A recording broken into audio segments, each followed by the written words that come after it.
काबा की कसम खा के कह रहा हूँ, नमाज पढ़ाने के लिए इमाम नहीं मिलेगा, नमाज जनाजा पढ़ाने के लिए इमाम नहीं मिलेगा, आपके बच्चों को कुरान सिखाने के लिए कारी नहीं मिलेगा, आपके बच्चों को मसाइल बताने के लिए उलमा नहीं मिलेंगे। आज उलमा को दकियानूस कहा गया, उलमा को चोर कहा गया, उलमा को डकैत कहा गया, उलमा को बैकवर्ड कहा गया, उलमा को ये कहा गया ये चोर है।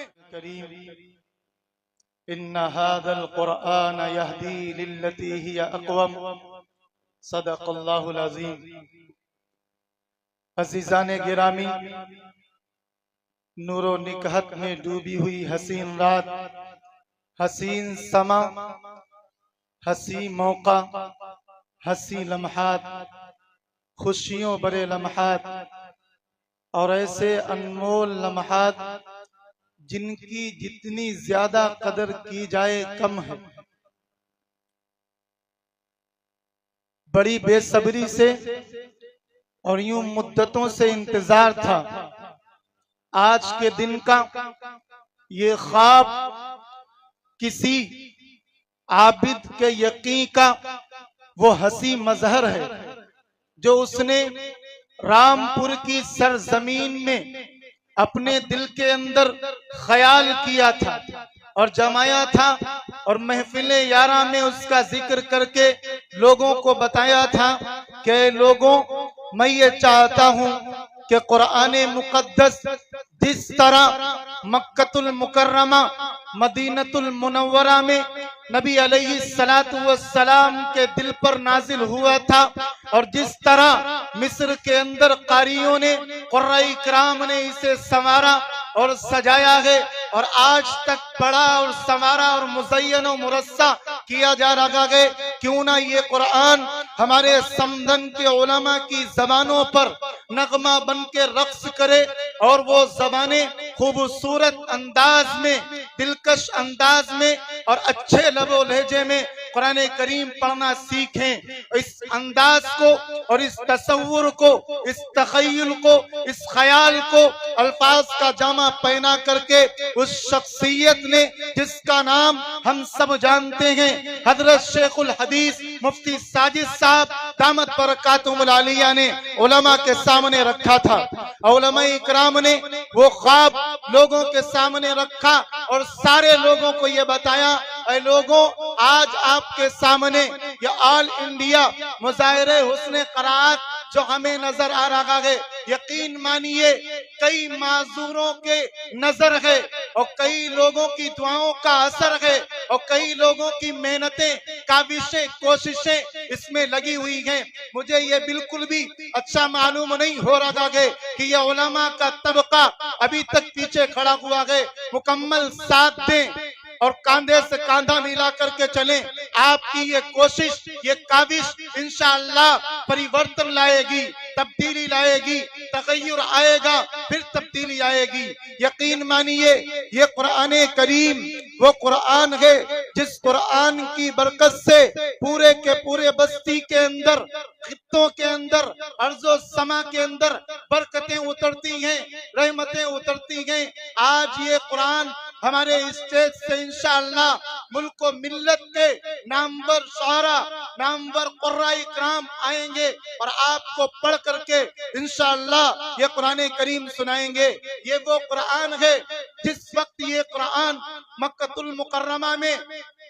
गारे हिरा के अंदर इक़रा बिस्मि रब्बिकल लज़ी खलक की शुरुआत लेकर के आया था तो मक्कतुल मुकर्रमा वालों को एतराज हुआ था, लेकिन जो एतराज करने वाले लोग थे, जो ये कह रहे थे ये जादुई कलाम है, जो ये कह रहे थे ये शायरों का कलाम है, जो ये कह रहे थे ये मन गढ़ंत कलाम है, जो ये कह रहे थे ये मन कसद कलाम है, जो ये कह रहे थे बनाई हुई बातें हैं, इसी कुरान ने झंझोड़ा था। ऐ इंसानों, सारी की सारी ताकतें लगा लो, जिन्नातों को लगा लो, सारी दुनिया की मखलूक को लगा लो और कुरान जैसी फातू बिसूरतिन मिन मिस्री, एक आयत नहीं, एक टुकड़ा नहीं, एक जुज बना करके दिखाओ। सारी इंसानियत मिल करके इस कुरान का एक जुज ना बना सकी, और उसी तब्दीली को आज सारे जमाने में देखा जा रहा है। और हम भी ये चाहते हैं कि जिस तरह मक्कतुल मुकर्रमा के अंदर,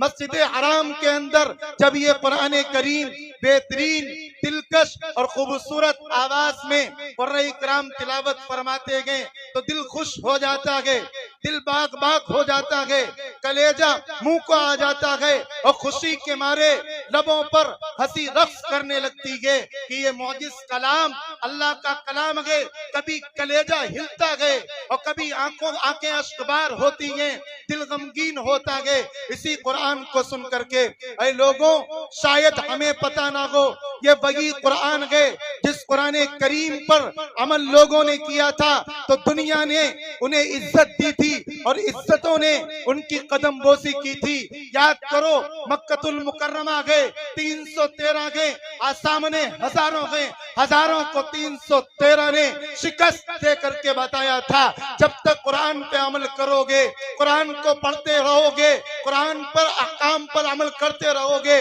कामयाबी तुम्हारे कदम चूमती रहेगी। इधर 1000 हैं और 30,000 से मुकाबला किया जा रहा है, लेकिन कुरान के कुरान पर अमल करने की वजह से फुतुहात मुकद्दर में आ रही हैं। इधर ये कुरान है, उसी कुरान की बदौलत मोहम्मद इब्न कासिम ने फतेह पाई है, इसी कुरान की बदौलत सलाहुद्दीन अय्यूबी ने फतेह पाई है, इसी कुरान की बदौलत सहाबा इकराम को इज्जतें मिली गई, इसी कुरान की बदौलत तमाम उलमा इकराम को इज्जतें मिली गई। ऐ लोगों, आज हमें बड़ा एतराज ये होता है जब चंदा करने के लिए ये उलमा तुम्हारे दरवाजे पे जाते हैं तो तुम्हें एतराज होता है। रब्बे काबा की कसम, तुम्हारे सीनों में और तुम्हारे दिलों में एक जुमला दे रखा हूँ, ये दाढ़ी टोपी वाले मुल्ला, ये दाढ़ी टोपी वाले अगर इन्होंने भीख मांगना छोड़ दिए और मस्जिदों में जा करके रुमाल बिछाना छोड़ दिया, मस्जिदों जा करके भीख मांगना छोड़ दी, रब्बे काबा की कसम खा के कह रहा हूँ, नमाज पढ़ाने के लिए इमाम नहीं मिलेगा, नमाज जनाजा पढ़ाने के लिए इमाम नहीं मिलेगा, आपके बच्चों को कुरान सिखाने के लिए कारी नहीं मिलेगा, आपके बच्चों को मसाइल बताने के लिए उलमा नहीं मिलेंगे। आज उलमा को दकियानूस कहा गया, उलमा को चोर कहा गया, उलमा को डकैत कहा गया, उलमा को बैकवर्ड कहा गया, उलमा को ये कहा गया ये चोर हैं, ये गासिब हैं। रब्बे काबा की कसम, तारीख गवाह है, जब तक उलमा इकराम ने आपके सामने हाथ फैलाए और फैला करके हाथ फिर वो लेकर के गए तो किसी कासिम ने दारुल उलूम को कायम किया, किसी तैयब ने दारुल उलूम वक्त को कायम किया, किसी असलम ने फैजुल उलूम को कायम किया, और इस तरह करके आपके सामने दामन पसारते पसारते, पैसे मांगते मांगते आपकी झोलियों में बड़े बड़े अकाबिर को दिया गया। आपकी झोली में अलीमुद्दीन को किसने दिया गया? आपकी झोली में शेखुल हदीस किसने दिए गए? आपकी झोली में मुफ्तियाने किराम किसने दिए गए? जरा अपने दिल को बदलो और उलमा की जानिब से अपनी सोच को बदलो। अगर ये उलमा ना रहे, रब्बे काबा की कसम, आपके बच्चों के ईमान की, आपके बच्चों के कुरान की, आपके बच्चों के इस्लाम की जिम्मेदारी और उनकी मुहाफजत अदा करने वाला कोई नहीं। इसलिए आज मैं दस्तबस्ता अर्ज कर रहा हूं, आप सारे लोग अपने दिलों से और अपने ज़हनों से इन बातों को, इन खन्नास को खत्म करें। जब उलमा आए उनके हाथों में देने के बाद भूल जाओ, ये सोचो ये 20 रुपए दिए, 10 रुपए दिए, 50 रुपए दिए, 100 दिए, खुदा की कसम इन 100 रुपयों से कोई यतीम बच्चा खाना खाएगा, वो खाना खा करके हाफिज बनेगा। जब तक वो बच्चा हाफिज बन करके कुरान पढ़ता रहेगा, हमें और आपको सवाब मिलता रहेगा। इसलिए मैं दरखास्त कर रहा हूं, गुजारिश कर रहा हूं, अपील कर रहा हूं, प्रोग्राम का बाज़ाब्ता आगाज होने लगा है और हमारे तमाम मेहमानान इकराम तकरीबन तशरीफ ला चुके हैं। सरजमीन रामपुर से आलमी शख्सियत, अजीम शख्सियत हजरत मौलाना असलम जावेद अल कासमी वो भी तशरीफ ला चुके हैं और मेहमान खुसूसी हजरत मौलाना मुखीबुल्लाह नदवी साहब